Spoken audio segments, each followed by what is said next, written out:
வேதமுனி ஜோதிடம் வணக்கம். ஆயில்யம் நட்சத்திரம் என்பது கடக ராசியில் உள்ள 9வது நட்சத்திரம். இதன் அதிபதி புதன் பகவான். இதன் உருவம் அம்மி மற்றும் இது சர்ப்பசக்தியை குறிக்கும் ஒரு முக்கிய நட்சத்திரமாகும்.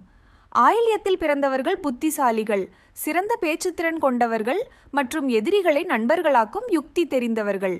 வருமானம் அதிகரிக்க மகம் நட்சத்திர நாளை பயன்படுத்தலாம். அன்று செய்த காரியம் சிறப்பாக அமையும். நீர்பூசணி ஜூஸ் குடிப்பது வருமான வளர்ச்சிக்கு உதவும். சூரிய பகவான் வழிபாடு தனவரவை கொடுக்கும். தீர்க்க முடியாத பிரச்சனைகளுக்கு சித்திரை நட்சத்திர நாளில் பப்பாளி பழம் சாப்பிட்டு ஒரு காரியம் தொடங்கினால் அந்த காரியம் சாதகமாக அமையும். பெரிய முடிவுகள், புதிய திட்டங்கள் ஆகியவற்றுக்கு உத்திராடம் நட்சத்திர நாள் மிகவும் உகந்த தினம். அன்று பலாப்பழம் சாப்பிடுவது நல்லது. ஆயில்யம் நட்சத்திரத்திற்கு ஏற்காத நட்சத்திரங்கள் கிருத்திகை, சுவாதி மற்றும் மூலம். இந்த நட்சத்திரத்தின் ஆன்மீக ஆற்றல் மற்றும் ரகசியங்கள் உங்கள் வாழ்க்கையில் வழிகாட்டட்டும்.